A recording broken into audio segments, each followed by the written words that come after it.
अस्सलामुअलैकुम वरहमतुल्लाहि वबरकातुहू। नाज़रीन, आप सब कैसे हैं? उम्मीद करता हूं कि आप सब खैरियत से होंगे। अल्लाह पाक की बारगाह में दुआ है मौला तबारक व तआला आप सबको सलामत रखे और आप सब की सारी परेशानियों को दूर अता फरमाए। नाज़रीन किराम, आज के वीडियो में मैं आपके सामने में एक बहुत बेहतरीन वजीफ़ा, बहुत बेहतरीन अमल लेकर आया हूँ। जी हाँ नाज़रीन किराम, और ये अमल, ये बेहतरीन वजीफ़ा जो है कुरान पाक का दिल, कुरान पाक का दिल। आप समझ गए होंगे कि मैं आपसे क्या कहना चाहता हूँ। जी हाँ, कुरान पाक का दिल, सूरह यासीन शरीफ का वजीफ़ा आपके सामने में लेकर आया हूँ। बहुत बेहतरीन और बहुत ही पावरफुल और बहुत ही मुजर्रब वजीफ़ा है। मैं आपको जितने भी वजीफ़े मैं अपने चैनल पर अपलोड करता हूँ, सब वजीफ़े जो है एक से एक बढ़कर है। जो भी आप पसंद है आपको वो वजीफ़ा आप कर लीजिए, इंशाल्लाह ज़रूर कामयाबी मिलेगी। तो आज की वीडियो में जो है मैं कुरान पाक का दिल यानी कि सूरह यासीन का वजीफ़ा लेकर आया हूँ। और सूरह यासीन शरीफ के बारे में आपको पता भी है कि अल्लाह के नबी सरवर कायनात सल्लल्लाहु अलैहि वसल्लम का फरमान आली शान है कि सूरह यासीन शरीफ की तिलावत किया करो। कम से कम सुबह फजर के वक्त में, यानी फजर की नमाज के बाद में सूरह यासीन शरीफ की तिलावत किया करो। इससे क्या होगा, दिन भर आप फ़िक्र गम से दूर रहेंगे। आपकी दिन भर की जितनी भी थकन, फ़िक्र गम, परेशानी इंशाअल्लाह सूरह यासीन की बरकत से दूर होती हुई नज़र आएगी। इसलिए कहा गया है कि सूरह यासीन शरीफ की तिलावत हमें रोज़ाना करना चाहिए। कम से कम 24 घंटे में एक मरतबा सूरह यासीन शरीफ की तिलावत हमें ज़रूर कर लेनी चाहिए। तो आज मैंने सोचा कि सूरह यासीन शरीफ की तिलावत तो आप करते रहते हैं, लेकिन क्यों ना आज मैं आपको सूरह यासीन शरीफ का वजीफ़ा बता देता हूं।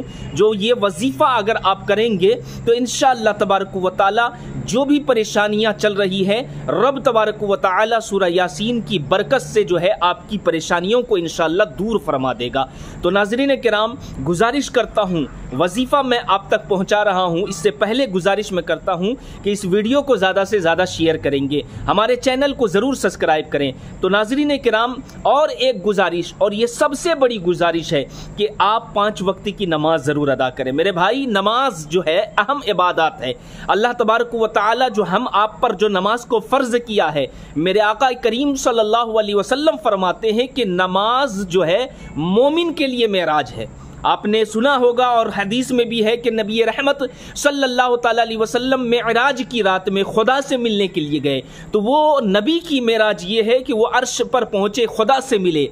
और बंदों की मेराज ये है कि जब बंदा नमाज में झुक जाता है, पेशानी ज़मीन पर लगा देता है, तो ये बंदों की मेराज हो जाती है। आकाए करीम सल्लल्लाहु अलैहि वसल्लम फरमाते हैं कि नमाज मोमिन की मेराज है। आकाए करीम सल्लल्लाहु अलैहि वसल्लम फरमाते हैं कि नमाज दीन का सुतून है। आकाए करीम सल्लल्लाहु अलैहि वसल्लम फरमाते हैं कि नमाज मेरी आँखों की ठंडक है।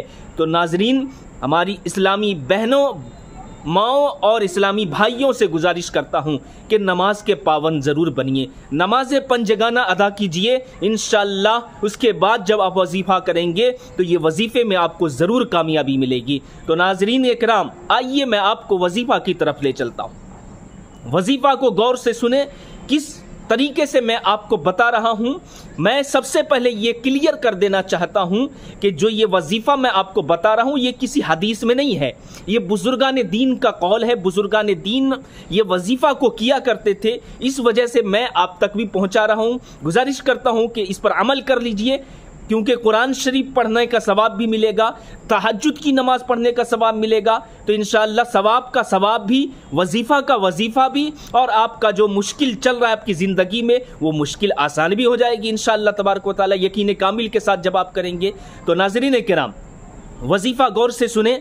आपको करना क्या है, आप तहज्जुद की नमाज में आप उठें, तहज्जुद की नमाज में उठें, और तहज्जुद की नमाज में उठने के बाद, यानी नमाज के वक्त रात के आखिरी पहर, आखिरी हिस्से में जो है आप उठें। उसके बाद में जो है आप तहज्जुद के लिए तैयार हो जाएं, यानी कि वज़ू वगैरह बना लीजिए। अगर आप नापाक हैं तो पाकी हासिल कर लीजिए, गुस्ल कर लीजिए।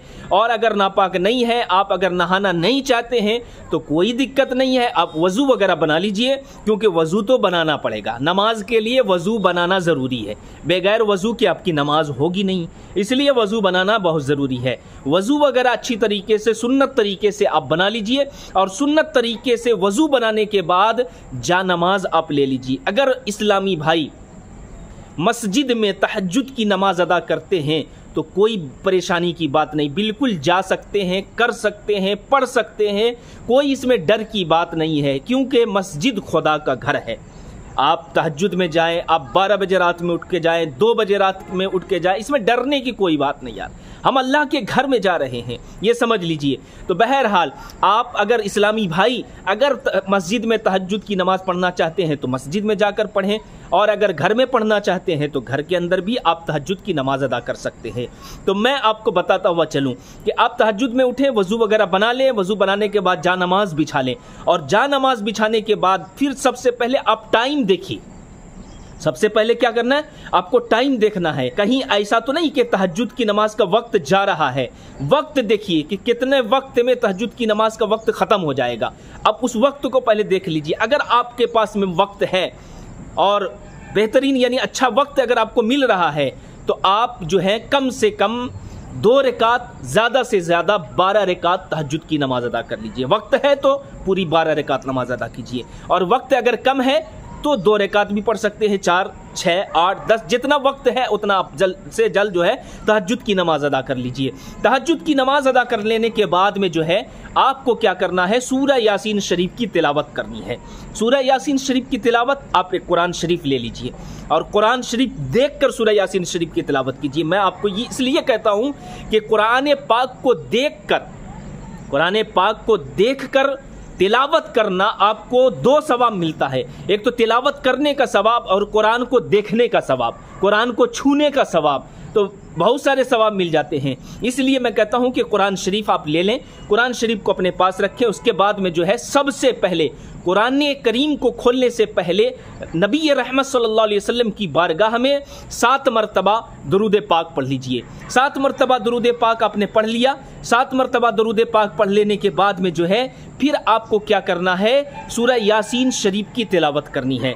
सूरह यासीन शरीफ शुरू कीजिए, बिस्मिल्लाह उज़बिल्लाह पढ़कर जो है यासीन शरीफ की तिलावत शुरू कीजिए। यासीन शरीफ पूरा मुकम्मल कीजिए, 1 बार, 2 बार, 3 बार, 3 मरतबा सूरह यासीन शरीफ की तिलावत आपको करना है तहज्जुद की नमाज पढ़ लेने के बाद में। जब आप 3 मरतबा सूरह यासीन शरीफ की तिलावत से जब फारिग हो जाएं, फिर जो है 7 मरतबा आकाए करीम सल्लल्लाहु ताला अलैहि वसल्लम की बारगाह में फिर जो है 7 मरतबा दुरूद पाक पढ़ लें। दुरूद पाक आपने पढ़ लिया, उसके बाद में जो है एक दरूद पाक मैं आपको बता रहा हूँ, ये जो अव्वल आखिर जो दरूद पाक है, अगर दरूद इब्राहिम पढ़ लेते हैं तो और बेहतर, नहीं तो जो भी दरूद पाक आपको याद है वो दरूद पाक आप पढ़ सकते हैं। लेकिन सूरह यासीन शरीफ जब 3 मरतबा आपका मुकम्मल हो जाए, फिर उसके बाद में जो है आपको आज मैं एक दरूद पाक बताता हूँ, और वो दरूद पाक जो मैं आपको बता रहा हूं ये हमारे स्क्रीन पर भी आपको नजर आएगा। आपको 3 बार सूरह यासीन शरीफ पढ़ने के बाद जो है 101 मरतबा ये दुरूद पाक पढ़ना है जो मैं पढ़ के बता रहा हूं। कैसे, किस तरीके से, वो आप गौर से सुने। अल्लाहु रब्बु मुहम्मदिन सल्लल्लाहु अलैहि वसल्लम, नहनु इबादु मुहम्मदिन सल्लल्लाहु अलैहि वसल्लम। ये दरूद पाक जो मैंने आपको बताया हमारे स्क्रीन पर भी आपको नजर आता होगा। अल्लाहु रब्बु मुहम्मदिन सल्लल्लाहु अलैहि वसल्लम, नहनु इबादु मुहम्मदिन सल्लल्लाहु अलैहि वसल्लम। इसको 101 बार पढ़ना है। आप समझ गए होंगे कि सबसे पहले तहज्जुद की नमाज के बाद में जो है सूरह यासीन शरीफ की तिलावत से पहले 7 बार दरूद इब्राहिम पढ़ लें, जो भी दरूद पाक याद है वो पढ़ लें। उसके बाद में सूरह यासीन शरीफ की तिलावत 3 मरतबा करें, फिर आखिर में 3 मरतबा या 7 मरतबा दरूद शरीफ जो भी याद है वो पढ़ लें। उसके बाद 101 मरतबा ये दरूद पाक जो मैंने पढ़ के बताया, अल्लाहु रब्बु मुहम्मदिन सल्लल्लाहु अलैहि वसल्लम, नहनु इबादु मुहम्मदिन सल्लल्लाहु अलैहि वसल्लम। इस दरूद पाक को आप 101 बार पढ़ लें। नाजरीन, खुदा की बारगाह में फिर दुआ करें। अब इसका जो ये वजीफा आपने किया है, अब इससे फायदा क्या होने वाला है वो भी आप समाअत फरमाएं। नाजरीन, जिस मकसद के लिए, पहला मकसद ये कि जो भी मकसद जायज़ मकसद होगा आप उसके लिए करें, इंशाअल्लाह तबारक व तआला आपका मकसद अल्लाह तबारक व तआला पूरा फरमाएगा। एक तो ये, दूसरा ये है कि अगर कोई बीवी शौहर में जो है लड़ाई झगड़ा चलता हो या माँ बाप में लड़ाई झगड़ा चलता हो, आपस में ताल्लुकात सही नहीं है, आप इस वजीफे को कर कर खुदा की बारगाह में दुआ करें। एक दिन सिर्फ ये तहज्जुद की नमाज अदा करके, एक ही दिन का ये अमल मैं आज आपको बता रहा हूं, सिर्फ एक दिन, सिर्फ एक दिन आप कर लें, इंशाअल्लाह घर से लड़ाई झगड़े सारी चीज़ें ख़त्म हो जाएगी। लड़ाई झगड़ा आपस में ताल्लुकात जितने जो ख़राब होते चले गए हैं वो सब के सब इंशाअल्लाह इस वजीफ़े की बरकत से अल्लाह तबारक व तआला दूर फरमा देगा। एक तो ये बात है। अब दूसरी बात है, आपस में यानी ताल्लुकात अच्छा हो जाएगा। और अगर आपके घर में बेबरकती है, आपकी कमाई में बेबरकती है, बरकत नहीं हो रही है, कमाते हैं लेकिन कहाँ चल जाता है पता तक नहीं चलता है, तो अब आपको क्या करना है, इस वजीफ़े को कर लीजिए। नाज़रीन किराम, अगर सूरह यासीन शरीफ आपको नहीं आता है पढ़ने के लिए तो ये वजीफ़ा सिर्फ सूरह यासीन शरीफ पढ़ने वालों के लिए है। मैं आपको क्लियर कर देता हूँ, इस वजीफ़े में सूरह यासीन शरीफ पूरा पढ़ना पड़ेगा आपको, ये समझ लीजिए। तो जिस मकसद के लिए आप इस वजीफ़े को इंशाअल्लाह करें, इंशाअल्लाह तबारक व तआला शादी ब्याह के लिए करें या औलाद के लिए करें, या आपका दिल बेचैन होता हो, आपका दिल घबराता रहता हो, आप जो है आपको डर महसूस होता हो, रात में आप घर से बाहर निकलने में आप डरते हैं, चाहे हमारी माँ बहनें हैं, चाहे हमारे इस्लामी भाई कोई भी हो, आप अगर डर आपके दिल में महसूस होता है, आप ये एक रात इस अमल को ज़रूर कर लीजिए, एक रात इस वजीफ़े को कर लीजिए। इंशाअल्लाह तबारक व तआला इस वजीफ़े की बरकत से, सूरह यासीन शरीफ और दरूद पाक की बरकत से अल्लाह तबारक व तआला आपकी ज़िंदगी से सारी परेशानियों को दूर फरमा देगा। तो नाजरीन, गुजारिश करता हूँ इस वीडियो को ज़्यादा से ज़्यादा शेयर करें और हमारे चैनल में नए हैं तो हमारे चैनल को ज़रूर सब्सक्राइब करें। अस्सलामु अलैकुम व रहमतुल्लाहि व बरकातुहू।